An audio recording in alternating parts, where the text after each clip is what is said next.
তুমি বাঁচাও তুমি মারো অবিরত ক্ষমা করো তুমি বাঁচাও তুমি মারো অবিরত ক্ষমা করো ধরার যে জন তাকেই ধরো তোমার মুঠোয় সবই আল্লাহ সুবহানাল্লাহ আলহামদুলিল্লাহ তোমার রিজিক খেয়ে পরে অবাধ্য হই কেমন করে বলেন তোমার রিজিক খেয়ে পরে অবাধ্য হই কেমন করে খুঁজে না পাই কোন ভাষা শুকর গুজার করার আল্লাহ সুবহানাল্লাহ আলহামদুলিল্লাহ লা সুবহানাল্লাহ আলহামদুলিল্লাহ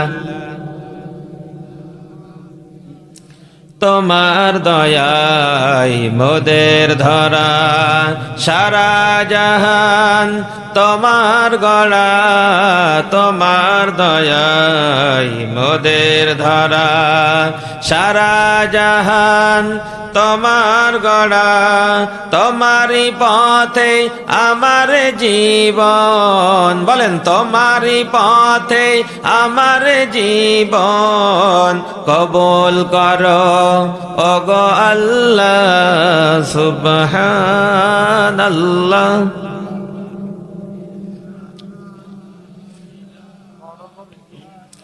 সুবহানাল্লাহ আলহামদুলিল্লাহ লা ইলাহা ইল্লাল্লাহু মুহাম্মাদুর রাসূলুল্লাহ আল্লাহুম্মা সাল্লি আলা আজকের এই যুবকেরা কোরআনের মাহফিলের আয়োজন না করে তাফসির মাহফিলের আয়োজন না করে এরা তো ইচ্ছা করলে গান বাজনার ব্যবস্থা করতে পারত কি কথা বলেন কি পারতো না কিছুদিন আগেই একটা কনসার্টের ব্যবস্থা হয়ে গেছে কি কথা বলেন কি ওই কনসার্ট থেকে কার দিকে টাকা হয়েছে বলেন তো শয়তানের দিকে কার দিকে যে আপনারা কথা বলতেছেন না তার মানে কি কনসার্টের পক্ষের লোক আপনারা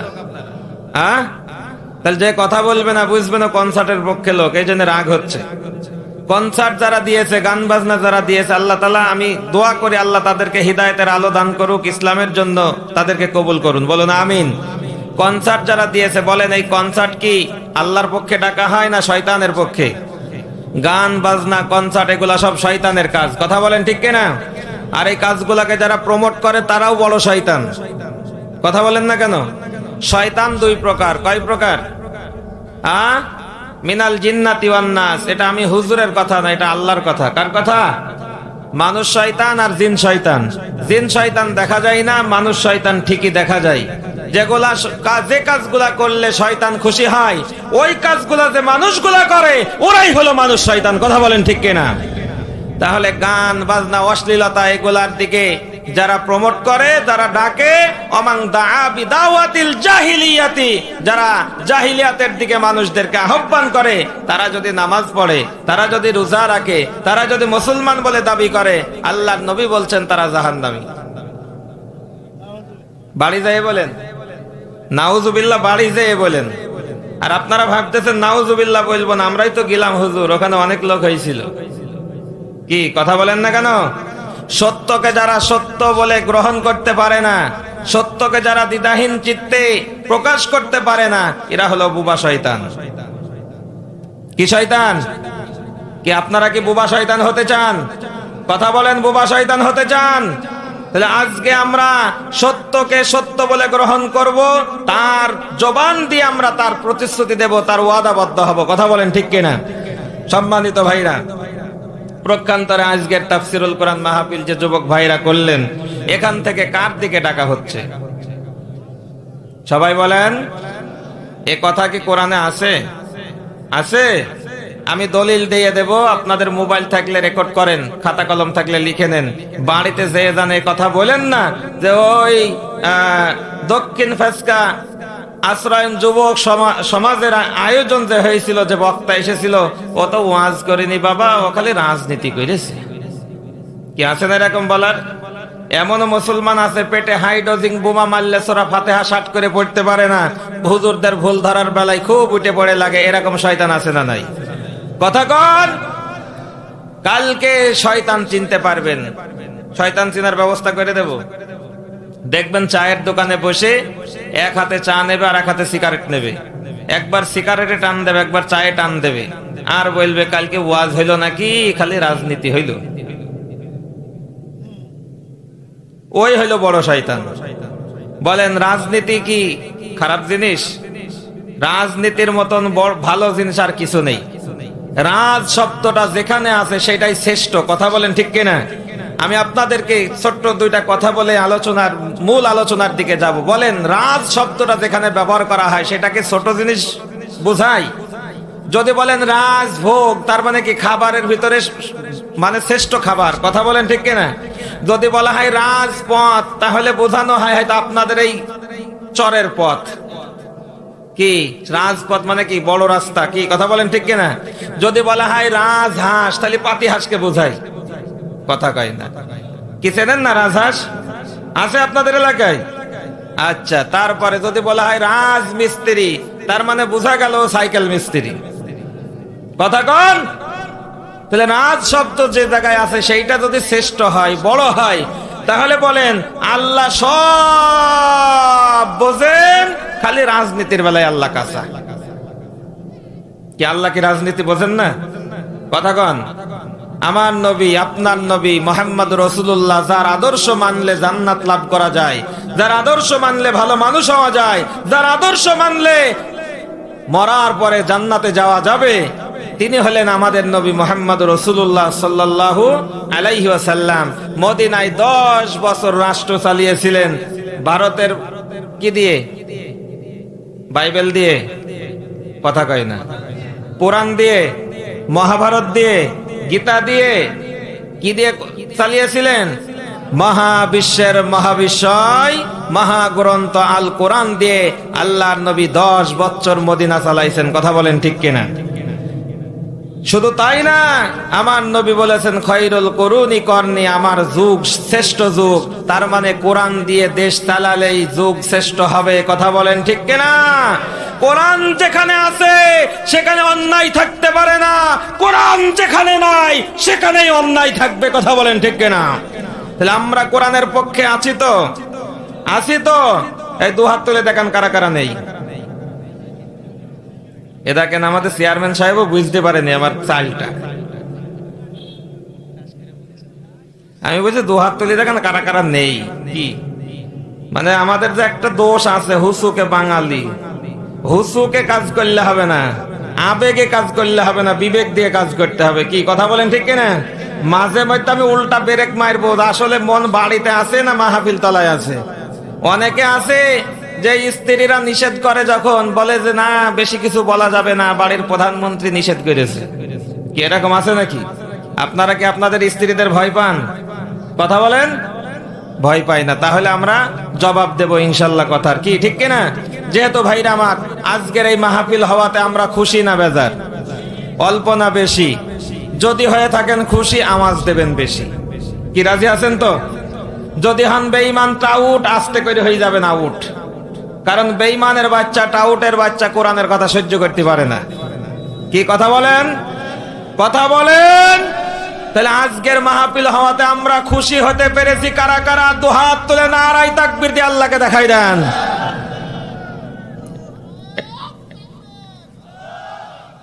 একটু টান টান করেন, একটু টান টান করেন, একটু হাতটা নাড়া দেন।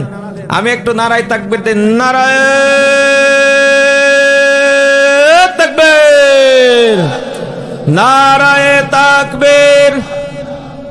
আল কোরআনের আলো, আল হাদিসের আলো, সংসদে জালো, এবিটা আওয়াজ কম হয়ে গেছে। হাত নামান। ভাবতেছে হুজুর সংসদে যাইলে তো চুরি করা যাবে না, সংসদে যাইলে যদি আল কোরআনের আলো জ্বলে চুরি করলে হাত কেটে নেবে, জিনা করা যাবে না, জিনা করলেই বিবাহিত যদি হয় বুক পর্যন্ত কুইতি পাথর দিয়ে মেরে শেষ করে দেবে। কি কথা কন না কেন? কলমের খোঁচায় লক্ষ কোটি টাকা জনগণের আত্মসাৎ করা যাবে না। কি কথা কন না কেন? এই জন্য কিছু বাম আর রামরা আছে, শয়তানের দোসররা আছে, কোরআনের কথাগুলি, কোরআনের আইনগুলি ওই সংসদে পাশ হতে দিতে চাই না। এরকম মানুষ আপনাদের এলাকায় নাই, আমার মেহেরপুরে আছে। কথা কন কি ভাইরা আমার? আমরা কি তাদের ভয়ে কোরআনের কথা বলা বন্ধ করে দেব? কথা বলেন, বন্ধ করে দেব? তাহলে আজকে ডাকা হচ্ছে কার দিকে? এ কথা কোরআনে আল্লাহ বলেছেন, সূরা হামিম সেজদার 33 নম্বর আয়াত।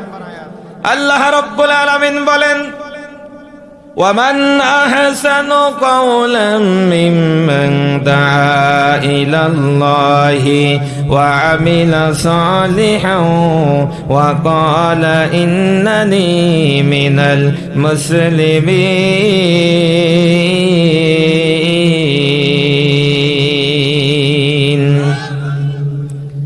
কয়েকজন বললেন আল্লাহু আকবার, আর সবাই চুপ করে থাকলেন। আল্লাহু আকবার বললে কি গুনাহ হয়? আল্লাহু আকবার যে মুসলমান একবার উচ্চারণ করেন, আমার আল্লাহ রাব্বুল আলামিনের নবী বলেন, ওই মুসলমানের আমলনামায় একটি নয়, দুইটি নয়, 10টি নয়, 20টি নয়, 8, 10, 80টি নেকি লেখা হয়ে যায়। তাহলে আল্লাহু আকবার বলা যাবে কি যাবে না? কোরআন তেলাওয়াত শেষ হওয়ার সাথে সাথে আল্লাহু আকবার বলবে মুসলমান। কথা বলেন ঠিক কিনা? ভাইরা আমার, যে দলের, যে পথের, যে মতের ভিতরে আল্লাহু আকবারের ধ্বনি নাই, মুসলমান কখনো ওই দল, ওই পথ করতে পারে না। কারণ মুসলমান জন্ম যখন গ্রহণ করেছে, ডান কানে আজান দেওয়া হয়েছে কিনা? এই কথা বলেন, আজানের শব্দে আল্লাহু আকবার আছে না নাই? মুসলমান এশার আজান শুনে নামাজ পড়ে ঘুমাতে যায়, এশার আজানে আল্লাহু আকবার আছে না নাই? মুসলমান ঘুম থেকে জাগ্রত হয় ফজরের আজানে, বলেন ফজরের আজানে আল্লাহু আকবার আছে না নাই? ও মুসলমান কান খাড়া করে শোনেন, মুসলমানের জীবনের শেষ নামাজ জানাজার নামাজ। কথা বলেন, ওই জানাজার নামাজে আল্লাহু আকবার আছে না নাই? তার মানে বোঝা গেল মুসলমানের শুরু থেকে, জীবনের শুরু থেকে শেষ পর্যন্ত আল্লাহু আকবার আছে। আর এই আল্লাহু আকবারের ধ্বনি যারা সহ্য করতে পারে না, আমরা তাদেরকে কখনোই মানতে পারি না। কোরআন তেলাওয়াত শেষ হওয়ার সাথে সাথে মুসলমান আর ইমানদারদের জবান থেকে একটা আওয়াজ ভেসে আসবে, সেই আওয়াজটার নাম কি? আর একবার এই আওয়াজ এমন ভাবে দিতে হবে, আল্লাহু আকবারের আওয়াজ যখন শুরু হয়ে যায়, শয়তান পিছন দিক থেকে বাতাস ছাড়তে ছাড়তে এলাকা ছেড়ে পালিয়ে যায়। কথা বলেন না কেন? জিন শয়তান পালিয়ে যায়, মানুষ শয়তানও বাবা সেখানে থাকতে পারে না। নারে তাকবীর, আল্লাহু আকবারের ধ্বনি যখন ওমর ইবনুল খাত্তাব যখন দিতেন, কাফের মুশরিকদের হাত থেকে তলোয়ার পড়ে যেত। আমরা সেই ওমরের উত্তরসূরি, আমরা আবু জাহেলের উত্তরসূরি হতে, আমরা কার উত্তরসূরি হতে চাই? হযরত ওমরের উত্তরসূরি। কথা কন ঠিক কিনা? ও ভাইরা আমার, একান্ত প্রিয় বন্ধুরা আমার, আল্লাহ রাব্বুল আলামিন বলেন, ওয়া মান আহসানু কাওলাম মিম্মান দাআ ইলাল্লাহ। তার ডাকের চাইতে আর কার ডাক ভালো হতে পারে? ওয়া আমিলা সালিহা। আল্লাহ রাব্বুল আলামিন বলেন, তার ডাকের চাইতে কার ডাক ভালো হতে পারে? যে আল্লাহর দিকে মানুষকে ডাকে, আহ্বান করে, ও আমিলা সলিহা, নেক আমল করে, ভালো কাজ করে, আর সে ঘোষণা করে, ওয়াকালা ইন্নানি মিনাল মুসলিমিন, আমি একজন মুসলমান। জোরে জোরে বলুন সুবহানাল্লাহ। তার মানে বোঝা গেল আজকে কার দিকে ডাকা হচ্ছে? সবাই বলেন। তাহলে আমাদের ডাকটাই শ্রেষ্ঠ ডাক, কথা বলেন ঠিক কিনা? আজকের যুবকরা যে তাফসীর মাহফিলের আয়োজন করেছে, যুবকদের ডাকটাই শ্রেষ্ঠ ডাক, কথা বলেন ঠিক কিনা? যুবক ভাইরা, আমি আপনাদেরকে বলতে চাই, খালি আল্লাহর দিকে ডাকলেই হবে না, আমার আল্লাহ বলেন ডাকতেও হবে, আমলও করা লাগবে,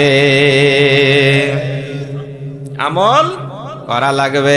এখন যদি আপনি বলেন হুজুর আমি আল্লাহর দিকে ডাকবো কিন্তু আমল করব না, আল্লাহ আপনাকে নিষেধ করেছেন।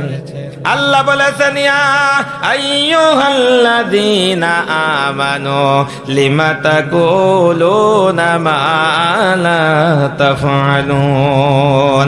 আল্লাহ বলেছেন হে ঈমানদারেরা, তুমি যা করো না এমন কথা কেন বলো? তুমি যে কাজ করো না এ কাজের কথা কেন মানুষকে বলো, কেন ডাকো? তার মানে বোঝা গেল আগে নিজে আমল করা লাগবে, তারপরে মানুষকে ডাকলে সেই ডাকের ফায়দা হবে, কথা বলেন ঠিক কিনা? আপনাদের কি কষ্ট হচ্ছে? আপনাদের রাগ হচ্ছে? ভাইরা আমার, কোরআন থেকে কথা বললে, আয়াত তেলাওয়াত করে করে কথা বললে ইমানদারের ইমান বাড়ে। ইমানদারের ইমান বাড়ে, আর বেঈমানের চুলকাচুলকি শুরু হয়। এখন বলেন, আমি যদি ঘটনা টটনা না বলে এইভাবে যদি কোরআনের আয়াত পড়ে পড়ে কথা বলে আপনাদেরকে অসুবিধা হবে? আরে ভাই, ঘটনা যদিও বলি সেটা কোরআন এবং হাদিসে থাকা লাগবে, কথা বলেন ঠিক কিনা? বানানো কিচ্ছা কাহিনী আমরা বলতে রাজি না, আর আপনারাও শুনতে রাজি না, কথা বলেন ঠিক কিনা? তার মানে বোঝা গেল কোরআনের কথা ইমানদারের সামনে যখন বলা হয়, ইমানদারের ইমানটা বেড়ে যায়। 1200 কিলো দূর থেকে হযরতে কালো হাবশী, কালো গোলাম হযরতে বিলাল নবীর হাতে হাত দিয়ে কালেমা পড়ে মুসলমান হয়ে গেছে। আর বাড়ির পাশে আবু জাহেলের বাড়ি, বাড়ির পাশে আবু জাহেলের বাড়ি, কিন্তু নবীর হাতে হাত দিয়ে কালেমা পড়ে মুসলমান হতে পারে না। কি কথা গান ঠিক কিনা? এই জন্য ভাইরা আমার, ইমান যে বৃদ্ধি পায় কেমন করেন, এটা আমি হুজুরের বানানো কথা না, আপনারা লিখে নেন। সূরাতুল আনফাল 2 নম্বর আয়াতে আল্লাহ তাআলা ইমানদারদের ব্যাপারে বলে দিয়েছেন, ইন্নামাল মুমিনুনা আল্লাযীনা ইযা যুকিরাল্লাহু ওয়াজিলাত কুলুবুহুম ওয়া ইযা তুলিয়াত আলাইহিম আয়াতুহু যাদাতুহুম ঈমানাও ওয়া আলা রাব্বিহিম ইয়াতাওয়াক্কালুন।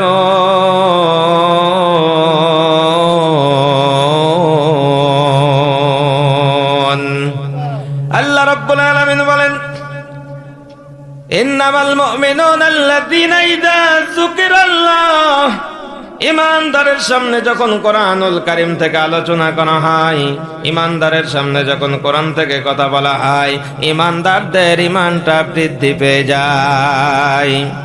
ইমানদারের অন্তরের ভিতরে কম্পন শুরু হয়ে যায়, ইমানদারদের পশমগুলি খাড়া হয়ে যায়, ইমানদারদের ইমানটা বৃদ্ধি পেতে পেতে এমন একটি প্রান্ত সীমানায় পৌঁছে যায়, ইমানদাররা দুনিয়ার কোন নেতার উপরে ভরসা করে না, ইমানদাররা দুনিয়ার কোন নেত্রীর উপরে ভরসা করে না, ইমানদাররা দুনিয়ার কোন সুপার পাওয়ারের উপরে ভরসা করে না, ইমানদাররা ভরসা করে শুধুমাত্র কেবলমাত্র একমাত্র রব্বুল আলামিনের উপরে, কথা বলেন ঠিক কিনা?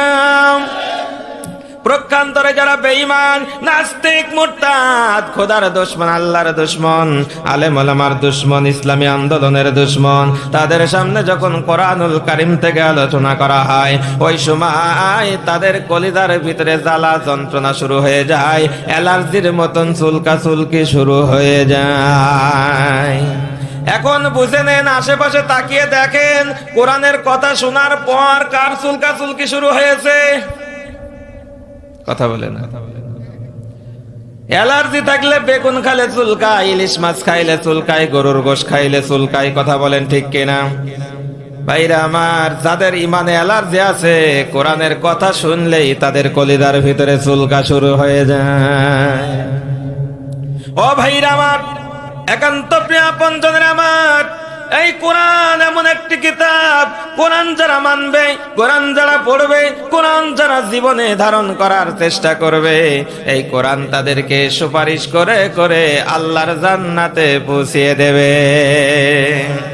কোরআন খালি কি এক জায়গায় মানতে হবে? সব জায়গায় মানতে হবে। আপনি ব্যক্তিতে মানবেন, পরিবারে মানবেন না, পরিবারে মানবেন, সমাজে মানবেন না, সমাজে মানবেন, রাষ্ট্রীয় জীবনে মানবেন না, তা হবে না। কোরআনকে মানতে হবে সব জায়গায়, ব্যক্তিতে, পরিবারে, সমাজে, আন্তর্জাতিক জীবনে, সব জায়গায় কোরআনকে মানা লাগবে। কথা কন ঠিক কিনা? আপনি নামাজ পড়েন কোরআন দিয়ে, আপনি নামাজ পড়েন কোরআন দিয়ে, অর্থনীতি হলো সুদ ভিত্তিক, তাহলে কি হবে? আপনি রোজা করেন কোরআন দিয়ে, রাজনীতি করেন শয়তানের বিধান দিয়ে, তাহলে কি হবে?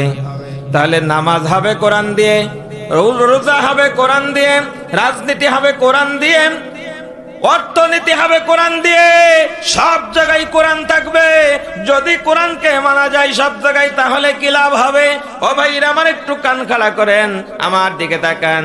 আল্লাহ রাব্বুল আলামিন বলে দিলেন, ফামান তাবিয়া হুদায়া ফালা খাউফুন আলাইহিম ওয়ালা হুম ইয়াহজানুন।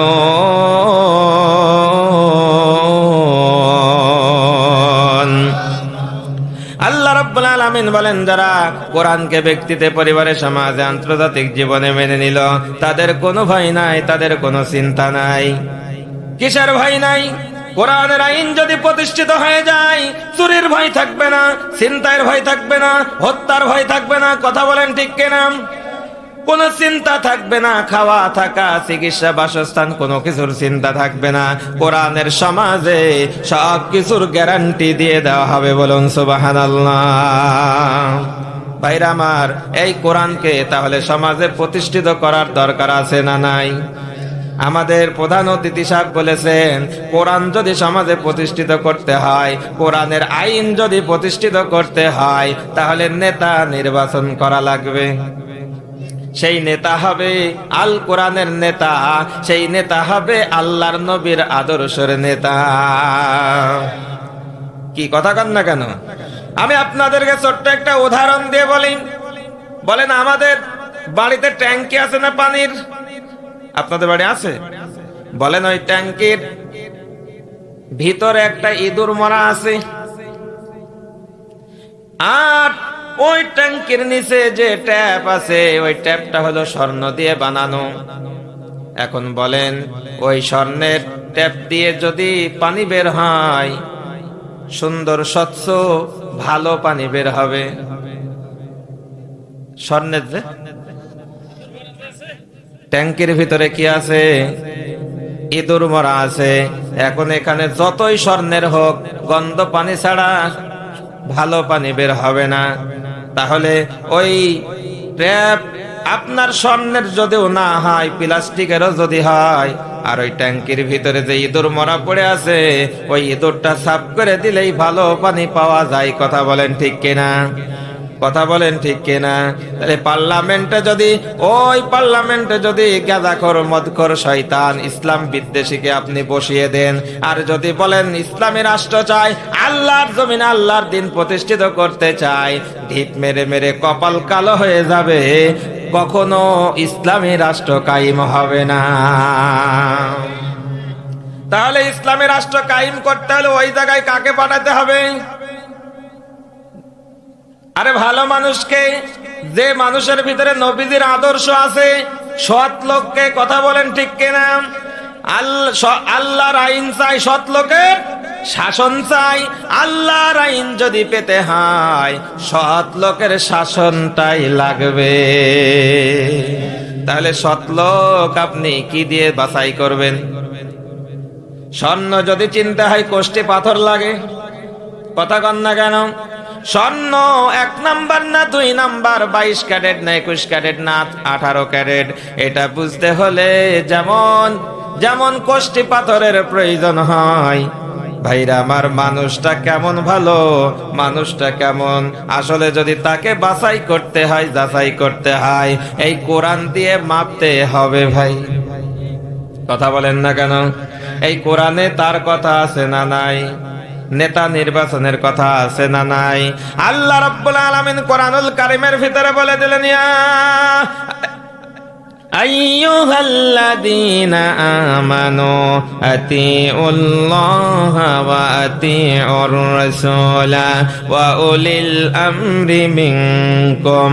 আল্লাহ রাব্বুল আলামিন কোরআনুল কারীমের ভিতরে ঘোষণা করে দিলেন, ও দুনিয়ার মানুষ, হে ঈমানদারেরা, আমি আল্লাহর আনুগত্য করো, আমার রাসূলের আনুগত্য করো, তোমাদের ভিতরে যারা নেতা তাদের আনুগত্য করো। আতিউল্লাহ, আতিউর রাসূল, আল্লাহ এবং রাসূলের নামের আগে আতি শব্দ লাগানো হয়েছে। তার মানে হলো ইচ্ছাই হোক অনিচ্ছাই হোক আল্লাহর বিধানগুলো মানাই লাগবে। আপনার অসুবিধা হলেও মানতে হবে, আপনার সুবিধা হলেও মানতে হবে। আর উলিল আমর, তাকে আমরা ততক্ষণ মানব যতক্ষণ আল্লাহর নবীকে সে মানবে। কথা বলেন ঠিক কিনা? আল্লাহর নবীর আদর্শ যার ভিতরে নাই, ও কখনো আমাদের নেতা হতে পারে না। ও ভাইরা আমার, এই কথা বলে কেন? একটু জিকির করেন, লা ইলাহা ও লা ইলাহা ইল্লাল্লাহ ইল্লাল্লাহ লা ইলাহা ইল্লাল্লাহ মুহাম্মাদুর রাসূলুল্লাহ সাল্লাল্লাহু আলাইহি ওয়াসাল্লাম। ভাইরা আমার, মানুষ যদি চিনতে হয়, ভালো মানুষ যদি বানাতে হয়, কোরআনে যেভাবে আল্লাহ রাব্বুল আলামিন বলে দিয়েছেন ওইভাবে আমাদেরকে চলা লাগবে। ও ভাইরা আমার, তাহলে একটু আমরা নবীজির জীবনীটা একটু শুনে যাই। আল্লাহ রাব্বুল আলামিন, আমরা যখন সার্টিফিকেট নিতে যাই, আমাদের চারিত্রিক সার্টিফিকেট চেয়ারম্যান সাহেবের কাছে যেতে হয়। কথা বলেন ঠিক কিনা? মেম্বারের কাছে যেতে হয়, এমপি মন্ত্রীর কাছে যাওয়া লাগে। এ ভাইরা আমার, আমাদের যারা চারিত্রিক সার্টিফিকেট দেয় তাদের অনেকের চরিত্র ভালো নাই, আছে না নাই? কিন্তু তাদের সাথে আমরা চারিত্রিক সার্টিফিকেট নেই। কিন্তু আমার আল্লাহ রাব্বুল আলামিন মহান মালিক, তামাম বিশ্বের মালিক, সে আল্লাহ রাব্বুল আলামিন চরিত্রের সার্টিফিকেট দিয়ে দিলেন, ওয়া ইন্নাকা লাআলা খুলুকিন আযীম। আমার নবীর চরিত্র উত্তম চরিত্র, মহা চরিত্র, যার ভিতরে কোনো সন্দেহ নাই। বলুন সুবহানাল্লাহ। আমার নবীর চরিত্র এত প্রশস্ত, মাপার কোনো যন্ত্র নাই, এত গভীরতা, মাপার কোনো যন্ত্র নাই। সেই নবীর আদর্শ যদি কোনো মানুষ মেনে নেয়, ওই মানুষটি আল্লাহর ওলিতে পরিণত হয়ে যায়। আল্লাহ রাব্বুল আলামিন সূরা আহজাবের ভিতরে বললেন, লাকাদ কানা লাকুম ফি রাসূলিল্লাহি উসওয়াতুন হাসানা। আল্লাহ রাব্বুল আলামিন বলেন, ও দুনিয়ার মানুষ, তোমাদের জন্য তোমাদের নবীর ভিতরেই উত্তম আদর্শ লুকিয়ে আছে। বলুন সুবহানাল্লাহ। তাহলে আদর্শ যদি খুঁজতে হয়, বিশ্ব নবীর জীবনের ভিতরেই খুঁজতে হবে। কি কথা বলেন না কেন? বলেন, আল্লাহ নবীর চাইতে ভালো মানুষ দুনিয়াতে কেউ এসেছে? বর্তমানে আছে, ভবিষ্যতে আসবে।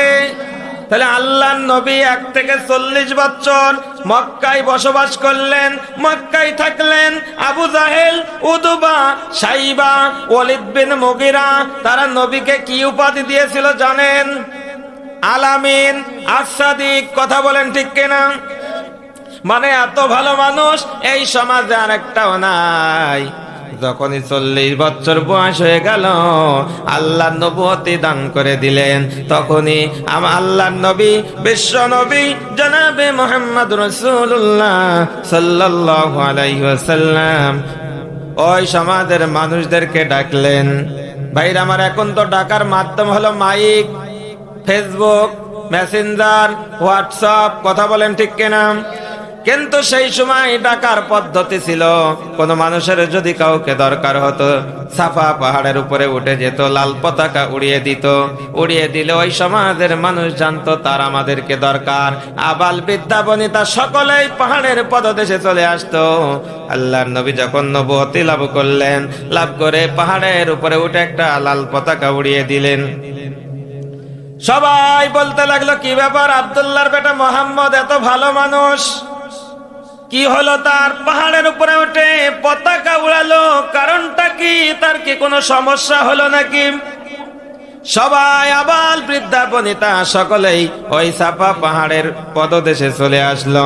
ভাইরা আমার, যারা হজ করেছেন, সাফা মারওয়া পাহাড় দৌড়াদৌড়ি করা লাগে। আমি আপনাদের দোয়াই করেছি, কয়েকবার হজ করেছি। এখন কত সুন্দর ব্যবস্থা করে দিয়েছে ওই সৌদি আরবের বাদশা।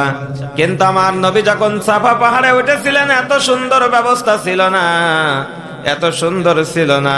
নবী আমার কষ্ট করে উঠলেন, সাফা পাহাড়ের উপরে উঠে লাল পতাকা উড়িয়ে দিলেন। আবাল বৃদ্ধা বনিতা সকলেই পাহাড়ের পদদেশে আসলো।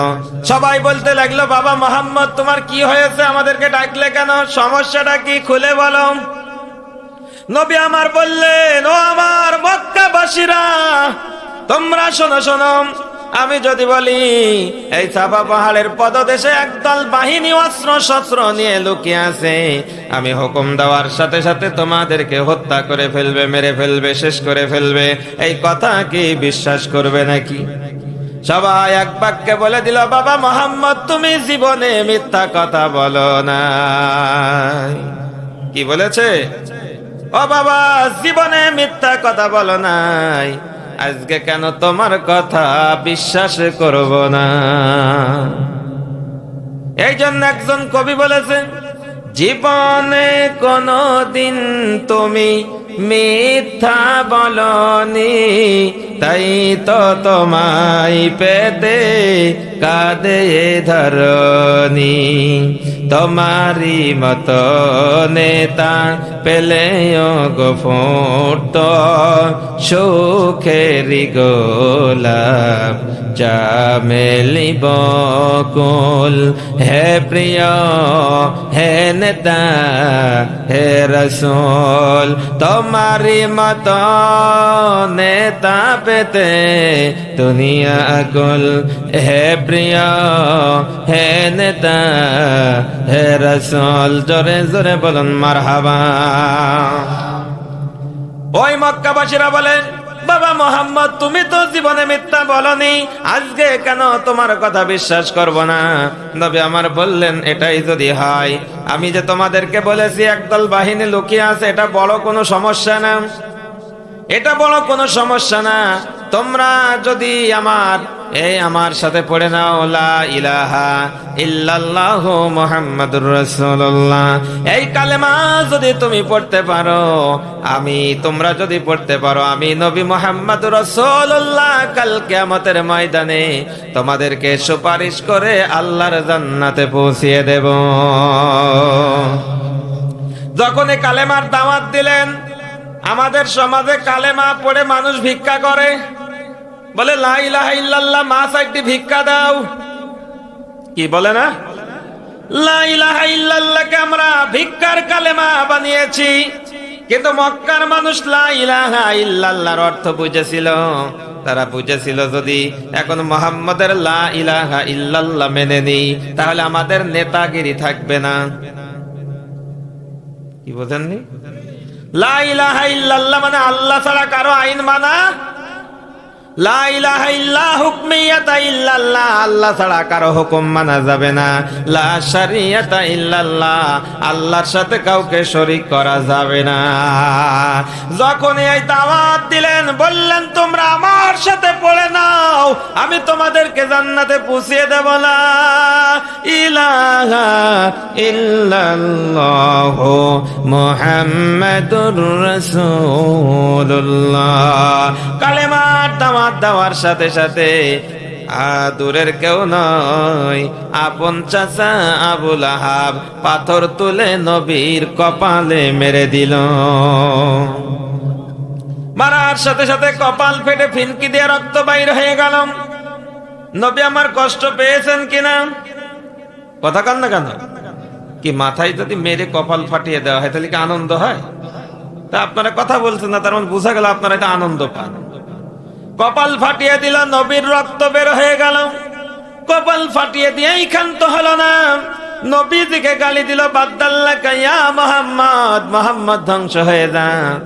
আল্লাহ রাব্বুল আলামিন আকাশে বসে তো তামাশা দেখেন নাই, ওই আরশে বসে তামাশা দেখেন নাই। জিব্রাইলকে বললেন, ও জিব্রাইল যা যা যা, ওই আবু লাহাব আমার নবীকে মেরেছে, আঘাত করেছে।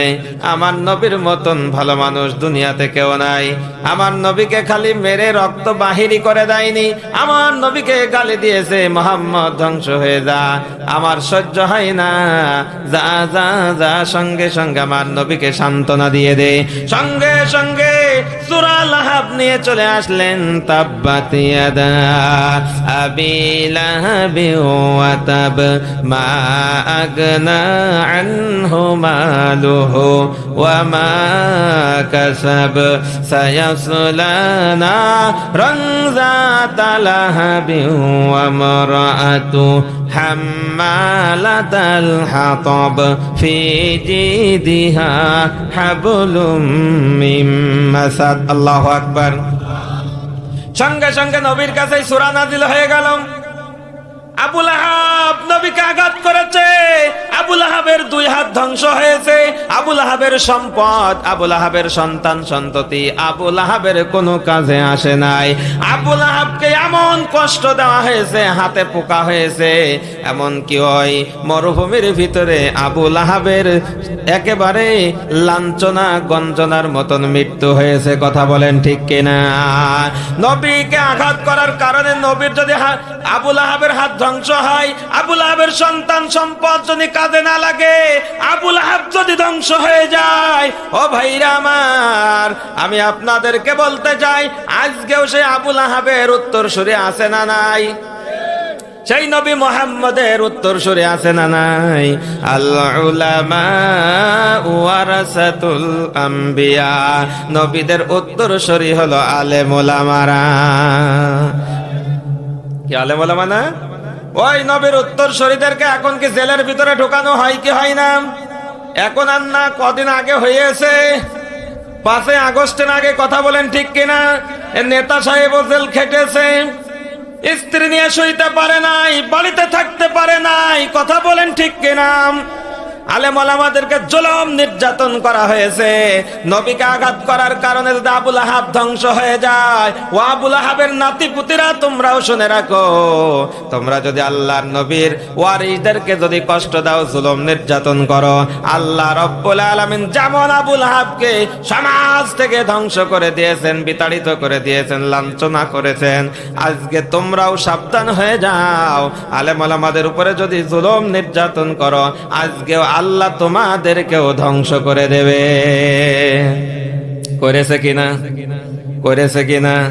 বাবা, বাংলাদেশ কেন, পৃথিবীর ইতিহাসে এমন কোন ইতিহাস নাই যে প্রধান নেতা, দলের প্রধান নেতা পালিয়ে যাওয়ার পর 300 এমপি মন্ত্রী সবাই লেজ গুটিয়ে পালিয়ে যায়। কি গেছে না? আমলেকের ভাইরা রাগ করেন না, কারণ আপনাদের মা আপনাদেরকে থুয়ে পালাই গিয়েছে। কি কথা কন না কেন? কি পালাইছে না? জুলুম করেছে, নির্যাতন করেছে, অন্যায় করেছে। জুলুমকারীকে আল্লাহ কখনো ভালোবাসেন না। কথা বলেন ঠিক কিনা?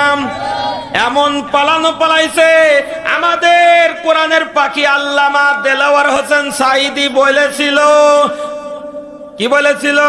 তোমরা যদি এইভাবে জুলুম করতে থাকো আলেম ওলামার উপর, সাধারণ জনগণের উপর, এমন গজব আসবে, এমন গজব আসবে, পালানোর জন্য ইঁদুরের গর্তও খুঁজে পাবা না।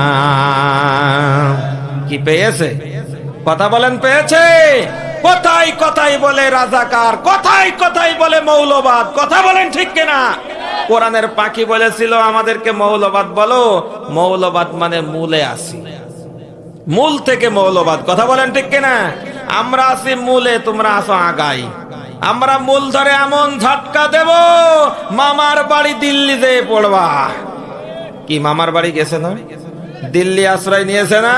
ভাইরা আমার, যারা ওই হিন্দুস্তানের রাজাকার তারাই বলতে পারে ইসলাম যারা মানে তাদেরকে কষ্ট দিতে পারে। কথা বলেন ঠিক কিনা? এই জন্য ভাইরা আমার, যারা হিন্দুস্তানের রাজাকার তারা ঠিক আস্তে করে পালাই গিয়েছে, এমন ভাবে পালাইছে যা ইতিহাসে এরকম আর খুঁজে পাওয়া যায় না। কি কথা বলেন না কেন? এই জন্য কত কবি গানও লিখে ফেলেছে, কোথায় আমলে কোথায় কাদের কাকা, কোথায় গেল ওই জালিমের গরম গরম কথা। কথা বলেন আর একটু ঠিক জোরে বলেন, কোথায় আমলে কোথায় কাদের কাকা, কোথায় গেল ওই জালিমের গরম গরম কথা। খেলা হবে খেলা হবে খেলা হবে বলে কাকাই গেল পালাইয়া, সৈরাচার পালাইছে দেশটা ছাড়িয়া, সৈরাচার পালাইছে দেশটা ছাড়িয়া। বলেন বলেন, সৈরাচার পালাইছে না? আল্লাহ তোমার দরবারেতে হাজার শুকরিয়া। বলেন, আল্লাহ তোমার দরবারেতে হাজার শুকরিয়া, সৈরাচার পালাইছে দেশটা ছাড়িয়া, হাসিনা পালাইছে দেশটা ছাড়িয়া। এই জন্য ভাইরা আমার, বন্ধুরা আমার, যারা সৈরাচার হবে, জালিম হবে, তাদেরকে এইভাবেই পালানো লাগবে। ওই আবু লাহাব আল্লাহর নবীর উপর আঘাত এনেছে, সে ধ্বংস হয়ে গেছে। কথা বলেন ঠিক কিনা? আল্লাহর নবীর চাইতে ভালো মানুষ দুনিয়াতে আর কেউ নাই, সেই মানুষটাকে কষ্ট দেওয়া হয়েছে। এই জন্য ভাইরা আমার, আল্লাহর নবীর আদর্শ যারা মানবে, আল্লাহর নবীকে যারা মানবে, আল্লাহ রব্বুল আলামিন তাদেরকে ভালোবাসবে। যারা নবীকে ভালোবাসবে, নবীর অনুকরণ করবে, আল্লাহ তাদেরকে কি করবেন? সবাই বলেন কি করবেন? তার প্রমাণ কি? কোরআনুল কারীমের ভিতরে সূরা আল ইমরানের ভিতরে আল্লাহ রাব্বুল আলামিন বলেন, কুল ইন কুনতুম তুহিব্বুনাল্লাহ ফাত্তাবিউনি ইউহিব্বুকুমুল্লাহ ওয়া ইয়াগফির লাকুম যুনুবাকুম ওয়াল্লাহু গফুরুর রহিম।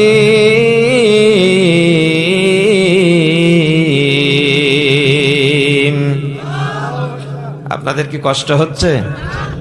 আর বেশি কষ্ট দেব না, অল্প সময়ের ভিতরে দোয়া করব। আপনারা থাকবেন না চলে যাবেন? এই কারা কারা চলে যাবেন একটু হাত তুলি দেখান তো। চলে যাবেন না তো কেউ কেউ?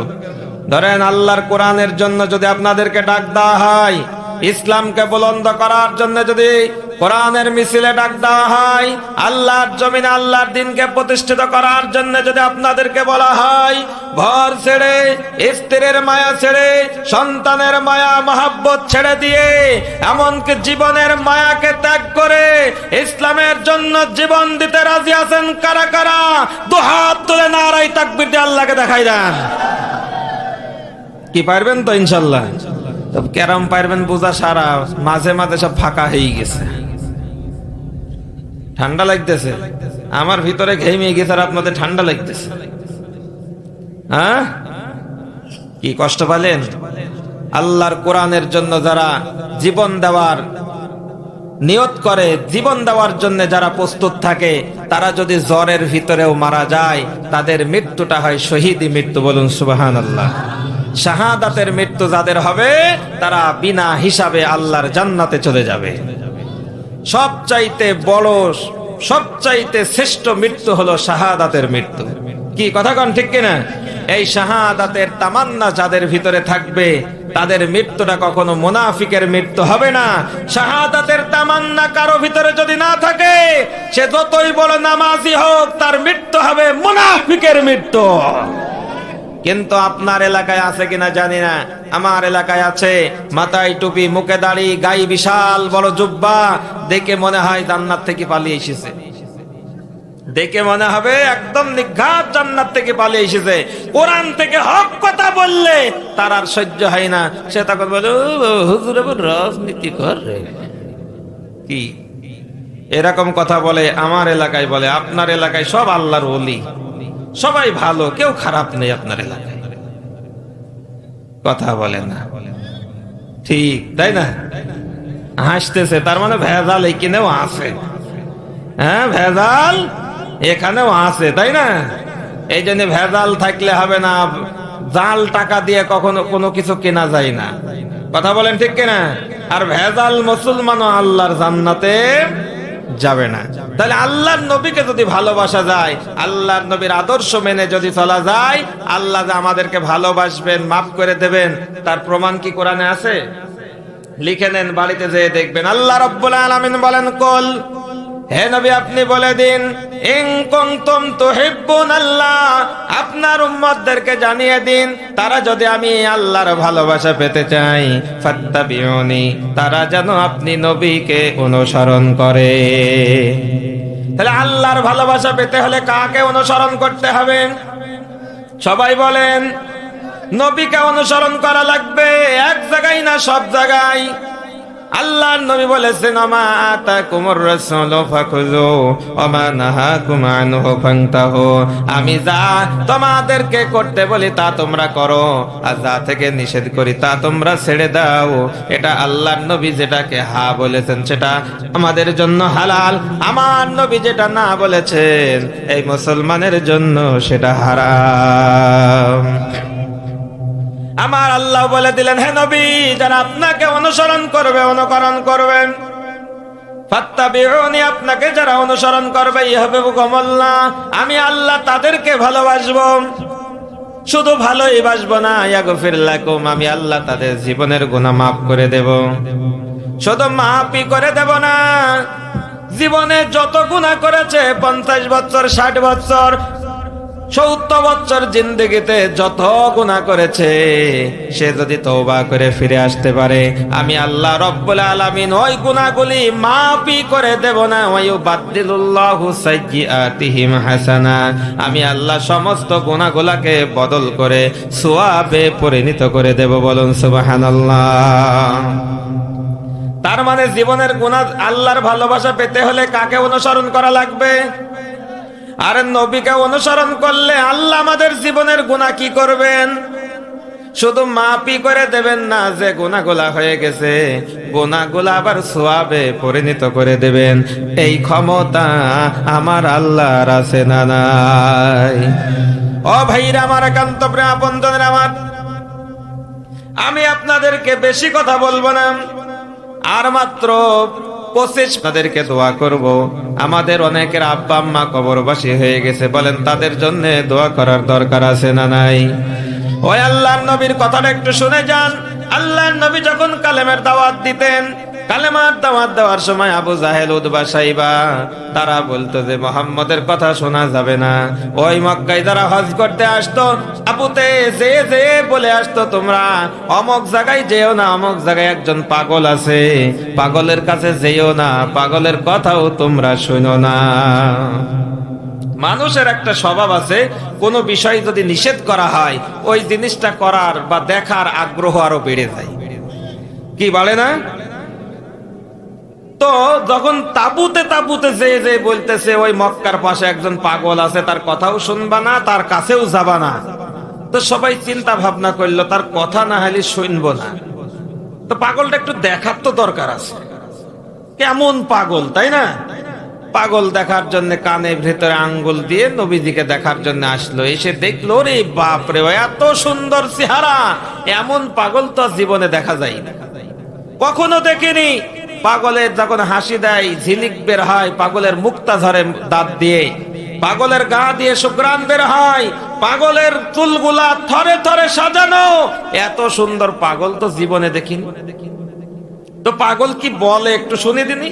কানের ভিতর থেকে যে আঙ্গুল সরিয়ে নিয়েছে, সরানোর সাথে সাথে যার উপরে কোরআন নাজিল হয়েছে, তার কণ্ঠে মধুর সুরে কোরআন শুনে ওই হজ করতে যারা এসেছিল, ইহুদি যারা ছিল, তারা বিশ্ব নবীর কণ্ঠে কোরআন শুনে কালেমা পড়ে মুসলমান হয়ে গেছে। বলুন সুবহানাল্লাহ। আবু জাহেল বলতেছে, আল্লাহ, আমি চাইলাম কি আর হইল কি? আমি চাইলাম মোহাম্মদের কাছ থেকে মানুষকে দূরে সরাতে, আরো মোহাম্মদের কাছে যেই তো মানুষ মুসলমান হয়ে কালেমা পড়ে মুসলমান হয়ে আরো মোহাম্মদের দলভুক্ত হয়ে গেল। আমাদের সমাজে এক শ্রেণীর মানুষ আছে, তারা বলে, তারে হইল কি? আরে হইলো কি, মানুষকে বলি কি আর মানুষ করছে কি? কথা বলেন ঠিক কিনা? এই জন্য ভাইরা আমার, একান্ত প্রিয় আপনজনের আমার, বিশ্ব নবীর আদর্শ যারা গ্রহণ করে, বিশ্ব নবীকে যারা মেনে চলে, তারাই দুনিয়ার শ্রেষ্ঠ মানুষে পরিণত হবে। কথা বলেন ঠিক কিনা ভাইরা আমার? তারপরে কি হলো? বিশ্ব নবীর এই দেখে দেখে দেখে যখন কালেমা পড়ে সব মুসলমান হয়ে যাচ্ছে, এই রকম অবস্থায় আবু জাহেল বিশ্ব নবীর চাচা আবু তালিবের কাছে গেল, গিয়ে বলল, ভাই তোমার ভাতিজাকে নিষেধ করো লা ইলাহা ইল্লাল্লাহ কালেমার দাওয়াত দেওয়া বন্ধ করতে। আমাদের দেবদেবী লাত মানাত উজ্জা হবল যারা আছে তাদেরকে অপমান করতেছে, নতুন ধর্মের আবিষ্কার করতেছে, এটা আমরা হতে দিতে পারি না, নিষেধ করো। সে যদি তার যদি মাথার সমস্যা থাকে, আমরা ভালো ডাক্তার কবিরাজ নিয়ে এসে আমরা তাকে চিকিৎসা করাবো। তার যদি টাকার দরকার হয় বলুক, আমরা টাকা দেব। তার যদি সুন্দরী নারীর দরকার হয় বলুক, আমরা তার সুন্দরী নারীর সাথে বিয়ে দিয়ে দেব। এক পর্যায়ে প্রস্তাবই দিয়ে আসলো, সে যদি সুন্দরী নারীর সাথে বিয়ে করতে চায় বিয়ে দেব, রাষ্ট্রপ্রধান হতে চায় রাষ্ট্রপ্রধান বানাবো, অনেক সম্পদের মালিক হতে চাই তাও তাকে দিয়ে দেব। একটাই কথা, সে যেন কালেমার দাওয়াত না দেয়। কি কথা বলেন? আবু তালেব বলল, বাবা তুমি কেন এমন কথা বলো যে তোমার চাচারা তোমার উপরে রাগ করে? তোমার চাচারা বলেছে তুমি যদি এই মক্কার সবচাইতে ধনী হতে চাও তোমাকে দেওয়া হবে, টাকা পয়সা দেওয়া হবে। তুমি যদি চাও সবচাইতে সুন্দরী নারীর সাথে বিয়ে করব, তোমার দেওয়া হবে। তুমি যদি এই দেশের রাষ্ট্রপ্রধান হতে চাও তোমাকে বানিয়ে দেওয়া হবে। তবুও তুমি তোমার চাচাদের বিপক্ষে যেও না, এই কালেমার দাওয়াত আর দিও না। নবী আমার হুঙ্কার দিয়ে বললেন, চাচা আবু তালেব আপনি কান খাড়া করে শুনে রাখেন, যেটা দেওয়া ওইগুলা তো মানুষ দিতে পারে, ধনী বানিয়ে দিতে পারে, সুন্দরী নারীর সাথে বিয়ে দিতে পারে, সম্পদশালী বানিয়ে দিতে পারে, এগুলা তো মানুষ দিতে পারে। আমার এক হাতে চন্দ্র আর এক হাতে যদি সূর্য দিয়ে দেয়, আমি নবী মুহাম্মদ রাসূলুল্লাহ সাল্লাল্লাহু আলাইহি সাল্লাম এই কালেমার দাওয়াত দেওয়া কখনো বন্ধ করব না। তারা আরো খেপে গেল, বিশ্ব নবীকে কিভাবে শেষ করা যায়, কিভাবে হত্যা করা যায়, তারা ষড়যন্ত্র করতে লাগলো। তারা দারুন নওদায় বসে তারা ষড়যন্ত্র করলো। এই ষড়যন্ত্রের কথা আমার আল্লাহ রাব্বুল আলামিন কোরআনুল কারিমে রেকর্ড করে দিলেন, জিব্রাইলের মাধ্যমে নবীকে জানিয়ে দিয়েছেন। কথা বলেন ঠিক কিনা? তারা তিনটা ষড়যন্ত্র করেছে, আল্লাহ সেই কথা কোরআনুল কারিমে বলে দিলেন, ওয়া ইয ইয়ামকুরু বিকাল্লাযীনা কাফারু লিয়াসবিতুকা আও ইয়াকতুলুকা আও ইয়াখরুজুকা ওয়া ইয়ামকুরুনা ওয়া ইয়ামকুরুল্লাহ ওয়াল্লাহু খায়রুল মাকিরিন।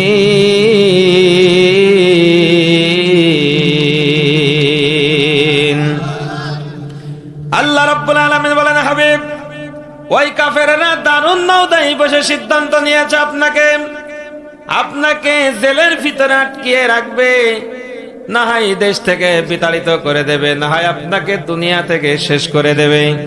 প্রথম সিদ্ধান্ত হলো জেলের ভিতরে আটকিয়ে রাখবে। আবার একজন বলছে জেলের ভিতরে আটকাতে হবে, পাশ থেকে আর একজন বলছে যদি মোহাম্মদকে জেলের ভিতরে আটকাও, ওই জেলের ভিতরে যত কয়েদি আছে মোহাম্মদ সব মুসলমান করে ফেলবে। বলছে না, তাহলে জেলে দেওয়া যাবে না, তাহলে দেশ থেকে তাড়াতে হবে। একজন পাশ থেকে বলতেছে না না, ও কাজ ভুলেও করো না, ওকে যদি দেশ থেকে তাড়িয়ে দাও, ওই বিদেশে যেয়ে মানুষদেরকে কালেমা পড়ে মুসলমান করে দল বড় করে এসে আমাদেরকে হামলা করবে।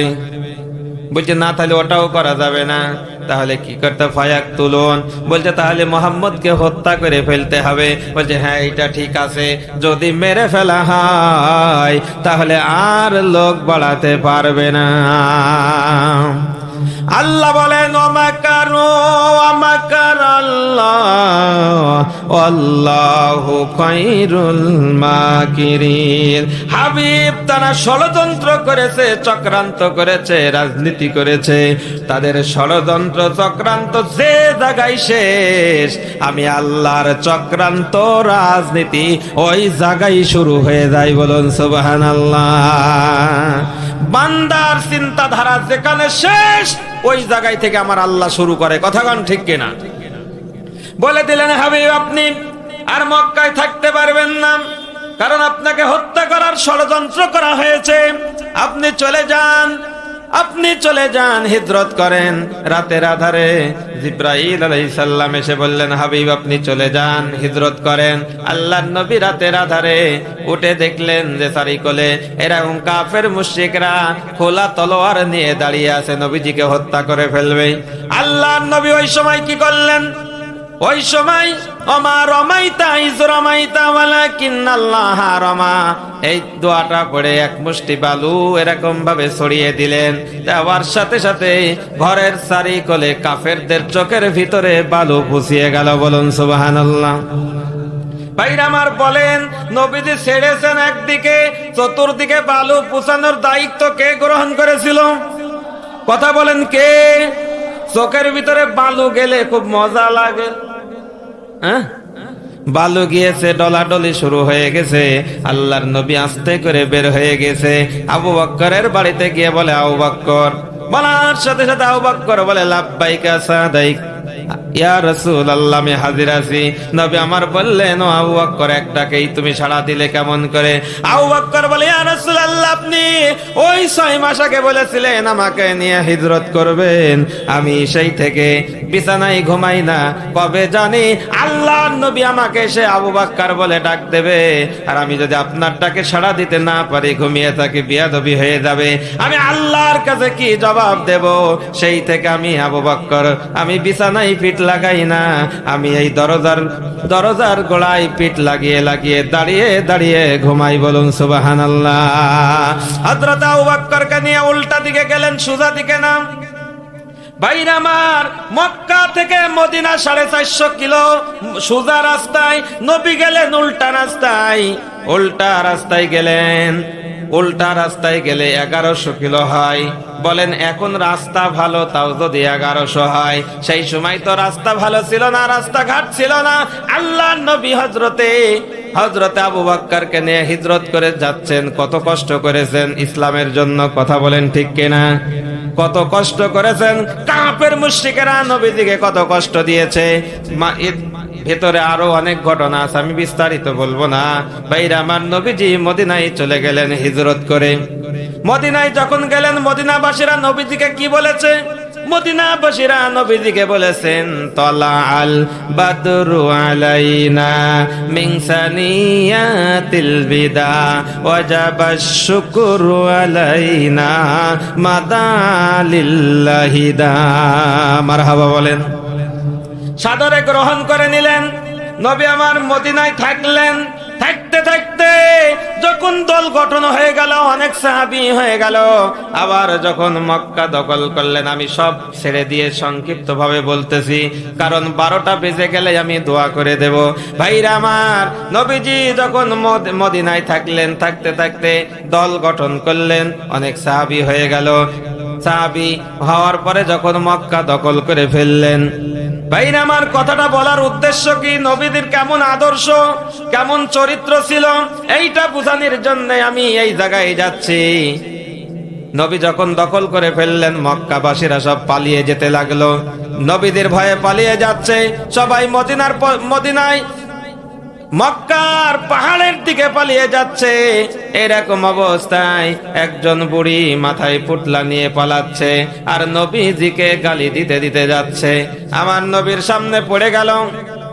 আমার নবীজি বললেন, ও বুড়ি, তুমি কাকে গালি দাও? বুড়ি বলে, আব্দুল্লাহর বেটা মুহাম্মদকে গালি দিই। নবী আমার বলে, কেন গালি দাও? বুড়ি বলতেছে, আমি শুনেছি আমার দেশের মানুষেরা বলেছে আব্দুল্লাহর বেটা মুহাম্মদ নাকি আমাদেরকে পেলে কেটে চাকা চাকা করে ফেলবে, আমাদেরকে শেষ করে ফেলবে। নবী আমার বললেন, ও বুড়ি, তুমি কি সেই আব্দুল্লাহর বেটা মোহাম্মদকে কখনো চোখে দেখেছো? ওই বুড়ি বলে, না দেখি নাই, আর যেন দেখতে না হয়। বলেন নাউজুবিল্লাহ। তখন নবী আমার বলে, ও বুড়ি, তোমার মাথায় তো পুটলা, তোমার ছেলে মেয়েরা কই, তোমার এলাকার মানুষেরা কই? ওই বুড়ি বলে, তারা আব্দুল্লাহর বেটা মোহাম্মদের ভয়ে পালিয়ে গিয়েছে, আমাকে ফেলে গিয়েছে। নবী আমার বললেন, ও বুড়ি মা, তোমার পুটলাটা আমাকে দাও, আমি তোমার গন্তব্য পর্যন্ত পৌঁছিয়ে দিতে চাই। বুড়ি মনে মনে ভাবতেছে, কারণ বুড়ি তো জানে ওই সময় মক্কায় কোনো কারোর মালের ঠিক ছিল না, যে যার মাল পাইতো আত্মসাৎ করে নিত, কেড়ে নিত। বুড়ি ভাবতেছে, এই যুবক তো আমার এই পুটলা নিয়ে পালানোর ধান্দা করতেছে, না দেওয়া যাবে না। নবী আমার বললেন, ও বুড়ি মা, তুমি টেনশন করো না, তোমার সম্পদ নষ্ট হবে না, তোমার পুটলা নিয়ে আমি পালাবো না, আমি তোমাকে পৌঁছিয়ে দেব, তোমার হাতের আটা তোমার হাতের ভিতরে আমি থাকবো। বুড়ি বলতেছে, তাই যদি হয়, তুমি বারবার যখন বলতেছো, ঠিক আছে নাও। নবী আমার সামনের দিকে আস্তে আস্তে হাঁটে, বুড়িও পিছনে পিছনে হাঁটে, আর নবীজিকে গালি দেয়। বলেন, আমরা যদি হতাম, আমরা বলতাম, বুড়ি তোর পুটলা বহন করে দিচ্ছে, আবার তুই গালি দিচ্ছিস। আমরা হইলাই তো ভেকলাতেই মারতাম, কি তাই না? আমি তোর উপকার করছে, তুই আমাকে গালি দিচ্ছিস। নবী আমার কিছু বলে না, মিসকি মিসকি হাসে আর যায়। যখন পাহাড়ের পদদেশে চলে গেল, ওই বুড়ি ডেকে ডেকে পাহাড়ের লোকদেরকে ডেকে ডেকে বলতেছে, ও আমার মক্কাবাসীরা, ও আমার ছেলেরা, ও আমার আত্মীয় স্বজনেরা, তোমরা দেখো দেখো, আমাকে ফেলে পালিয়ে এসেছো। আজকে যদি এই যুবককে না পেতাম, আব্দুল্লাহর বেটা মোহাম্মদ আমাকে কেটে সাকা সাকা করে ফেলতো। পুটলা কার মাথায়? হ্যাঁ, আব্দুল্লাহর বেটা মোহাম্মদের মাথায়। ওই পাহাড়ের লোকজন একবার বুড়ির দিকে তাকায়, আর একবার নবীর দিকে তাকায়, আর তারা বলতেছে, বুড়ি বলে কি, যার ভয়ে পালিয়ে আসলাম তার মাথায় পুটলাম, ভূতের ভয়ে উঠলাম গাছে, ভূত বলে পেয়েছি গাছে। কি কথা বলেন না কেন? মুরব্বীরা এরকম কথা একটা বলে না। তারা বলতেছে, যার ভয়ে আমরা পালিয়ে আসলাম তার মাথায় পুটলা দিয়ে। বুড়ি বলেটা কি? তখন তারা ডেকে ডেকে বলে, ও বুড়ি মা, তুমি কি জানো না, তুমি যার ভয়ে তোমার ঘর বাড়ি ছেড়ে দিয়ে পাহাড়ের পদদেশে চলে আসলে, আমরা যার ভয়ে মক্কা ছেড়ে পাহাড়ের পদদেশে পালিয়ে আসলাম, তার মাথায় তোমার পুটলা, উনি হলো আব্দুল্লাহর বেটা মোহাম্মদ। সুবহানাল্লাহ বলেন। এই কথা বলার সাথে সাথে বুড়ি মা একবার নবীর দিকে তাকায়, আর একবার পাহাড়ের লোকজনের দিকে তাকায়, একবার নবীর দিকে তাকায়, আর একবার পাহাড়ের লোকের দিকে তাকায়, আর বলে, ও পাহাড়ের লোকেরা, ও আমার আত্মীয়রা, ও আমার সন্তানেরা, তোরা শোন শোন শোন, এটাই যদি আব্দুল্লাহর বেটা মোহাম্মদ হয়, এই যদি মোহাম্মদ হয়, আমি সাক্ষী দিচ্ছি, এই মানুষ কখনো মানুষের ক্ষতি করতে পারে না, এই মানুষ কখনো কোনো মানুষের অন্যায় করতে পারে না, এই মানুষটি কখনো কোনো মানুষকে হত্যা করতে পারে না। আজকে আমি পড়ে নিলাম, এই মোহাম্মদের হাতে হাত দিয়ে কালেমা পড়ে মুসলমান হয়ে গেলাম। না ইলাহা ইল্লাল্লাহু মুহাম্মাদুর রাসূলুল্লাহ সাল্লাল্লাহু আলাইহি ওয়াসাল্লাম। নবী যে আদর্শ দেখিয়েছেন, কথা বলেন ঠিক কিনা? এত সুন্দর আদর্শ ছিল আমার নবীর, আদর্শ দেখিয়ে ওই সমাজের কাফেরেরা মুসলমান হয়েছে।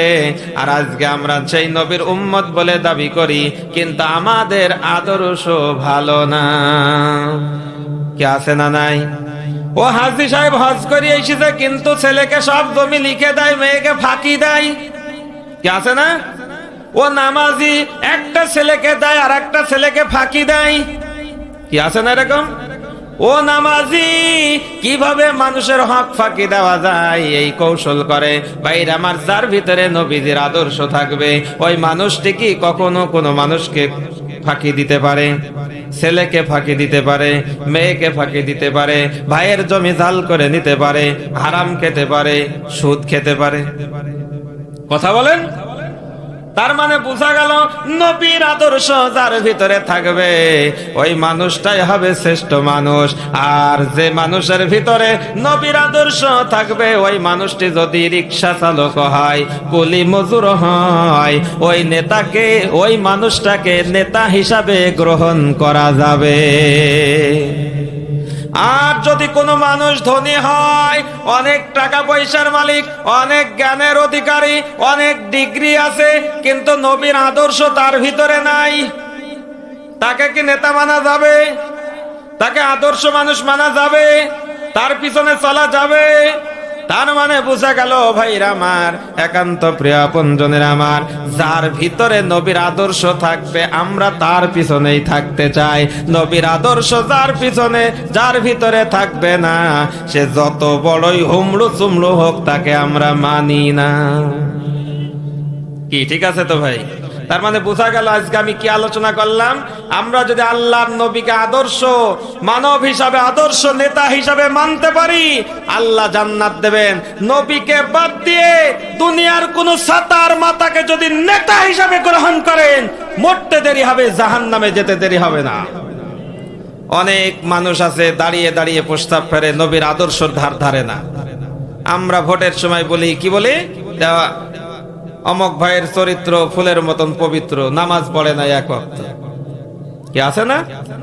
এক ওয়াক্ত নামাজ পড়ে না, তার চরিত্র আবার ফুলের মতো হয় কি করে? কথা কন ঠিক কিনা? যে নামাজ পড়ে না সে ইমানদারি না, সে মুসলমানই না। যে ইচ্ছা করে নামাজ ছেড়ে দেয় সে কি মুসলমানই না, সে কাফের। এখনই তো বলবে হুজুর এত বড় সাহস, সেই মেহেরপুর থেকে এসে আপনি আমাদের কাফের বলছেন। এটা তো আমার কথা না, এটা আল্লাহর নবীর কথা। কথা বলেন ঠিক কিনা? আল্লাহর নবী বলেন, মান তারাকা সালাতান মুতাআম্মিদান ফাকাদ কাফারা। একজন মুসলমান আর একজন কাফেরের মধ্যে পার্থক্য হলো সালাত। যে নামাজ আদায় করে, যে সালাত আদায় করে সে হলো মুমিন, আর যে ইচ্ছা করে নামাজ ছেড়ে দেয় সে হলো কাফের। কার কথা? ওই যে মসজিদে নামাজ পড়তে গেছিলাম, ইমাম সাহেব আছে দেখেন পাশে বসি, আসরের নামাজ পড়লাম, বাজারে কত মানুষ দেখলাম টেলিভিশন দেখছে, চা খাচ্ছে। আসরের নামাজের জামাতে আমরা 3 জন। কয়জন? আবারও বড় মুসলমান। কি কথা কন না কেন?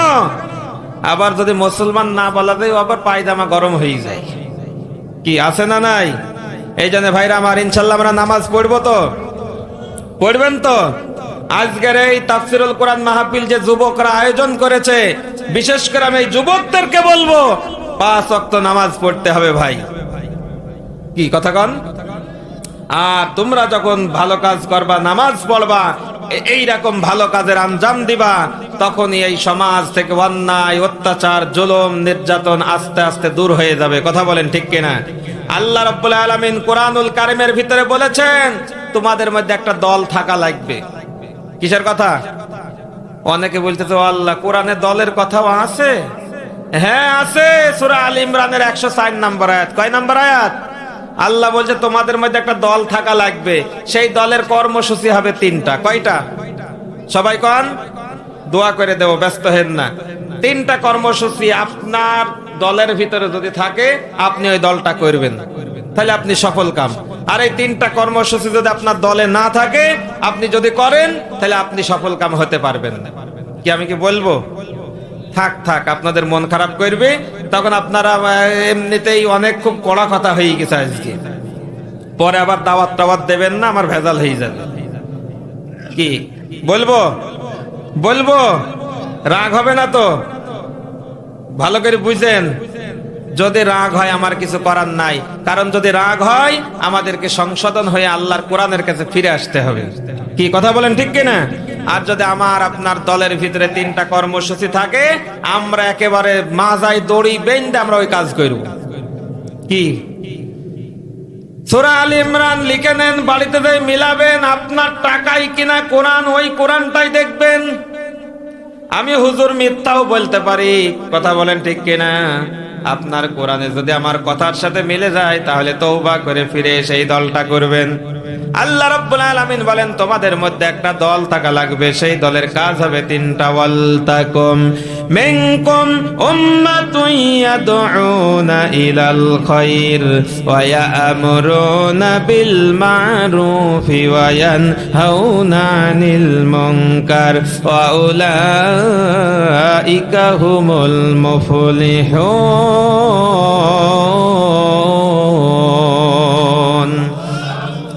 আল্লাহ রাব্বুল আলামিন বলেন তোমাদের মধ্যে একটা দল থাকা লাগবে, সেই দলের এক নম্বর কর্মসূচি হলো ইয়াদউনা ইলাল খায়র। যত ভালো কাজ হবে সমাজে, ভালো কাজগুলাকে করার জন্য সহযোগিতা করা লাগবে।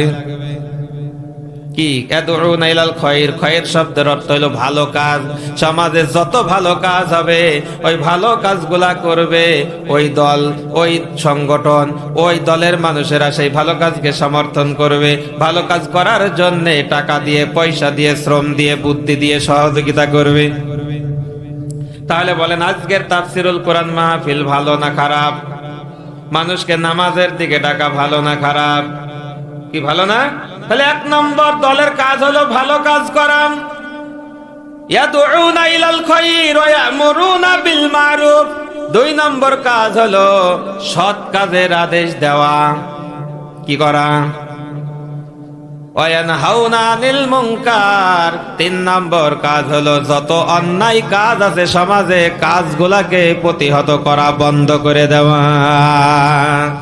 এই তিনটা কাজ যে দল, যে গোষ্ঠী, যে সংগঠন করবে, আমার আল্লাহ বলেন উলাইকা হুমুল মুফলিহুন, এরাই হলো সফল কাম। বলুন সুবহানাল্লাহ।